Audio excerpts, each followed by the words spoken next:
আমার বাইরে হেবা ট্যাবলেটের প্রতিবাদ করতে গিয়া মাথার মধ্যে 2টা কূপ দিছে, 8টা শিলি লাগছে। মাদক বিক্রির প্রতিবাদ করায় গুরুতর আহত অবস্থায় হাসপাতালে কাতরাচ্ছে এক যুবক। এখানে মাদকের বিরুদ্ধে কথা বলার সুযোগ নেই কারোরই। মাদক বিক্রেতাদের দাপটে আতঙ্কে দিন কাটে গ্রামবাসীর। কিশোরগঞ্জ জেলার হোসেনপুর উপজেলার উত্তর কড়িমারা গ্রাম। স্থানীয়দের অভিযোগ, এই গ্রামেই দীর্ঘদিন ধরে সক্রিয় মাদক চক্র।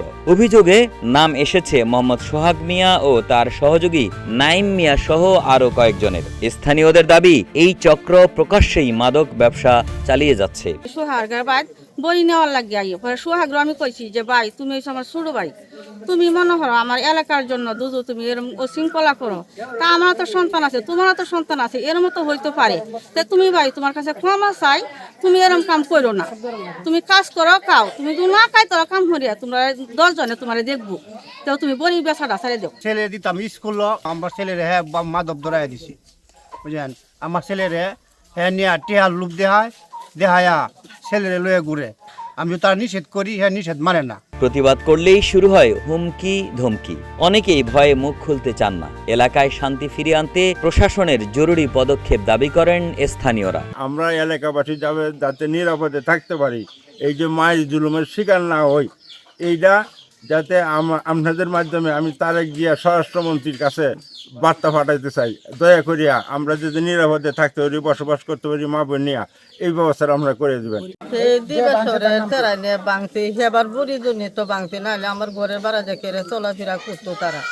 আমি অসহায় মানুষ, আমার 2টা পুত কাজ কাম করেছে, যেদিন বাংতে দিন আমার পুতানো বাইত না, পেটের দাম দেয় পুতান কাঁধে কামে ফুরে দিচ্ছে, বাদে খালি হানো পাই আমার ঘরে 2-3টা কূপ দিছি, বাঁশ দেওয়া বাংতে। তোরা আমার ঘরে বাড়া দেয়, তারা চলাফেরা করে, কুদ্দিন না হতি তো তারা ফিরছে না, আমার ঘরে বাড়া দেয়, তারা চলাফেরা করে, আসা যাওয়া করে বলি দিয়ে। আইন শৃঙ্খলা বাহিনী অভিযুক্তদের গ্রেফতার করলেও তারা জামিনে বের হয়ে আবারও একই কর্মকাণ্ডে জড়িয়ে পড়ছে।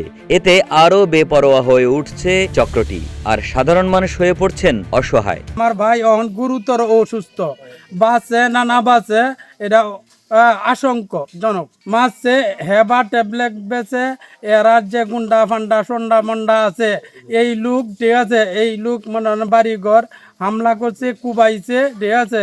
এই প্রতিবাদ করতে গিয়ে আমার ভাই মনে খুব খাইছে। এদিকে বারবার জামিনে বের হওয়ার বিষয়টি স্বীকার করে হোসেনপুর থানার ওসি জানান, মাদকের বিরুদ্ধে তাদের অবস্থান জিরো টলারেন্স। স্থানীয়দের প্রত্যাশা, অভিযুক্তদের বিরুদ্ধে কঠোর ব্যবস্থা নিয়ে এলাকায় স্বাভাবিক পরিবেশ ফিরিয়ে আনতে যথাযথ পদক্ষেপ নেবে প্রশাসন। মাদকের বিরুদ্ধে আমাদের আসলে জিরো টলারেন্স। আমরা মাদকের বিরুদ্ধে সবসময় সোচ্চার। আমরা আমাদের অভিযান অব্যাহত রেখেছি। এর ধারাবাহিকতা এই মাসে বেশ কয়েকটি আমরা সফল মাদক অভিযান পরিচালনা করেছি এবং আমরা এই অভিযান অব্যাহত রাখব।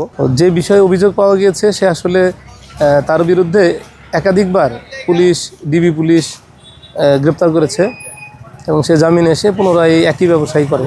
আমরা তার বিরুদ্ধে অভিযান অব্যাহত রেখেছি। কিশোরগঞ্জ থেকে আশরাফুল ইসলাম রাজনের পাঠানো তথ্যচিত্রে ডেস্ক রিপোর্ট, রূপালী বাংলাদেশ।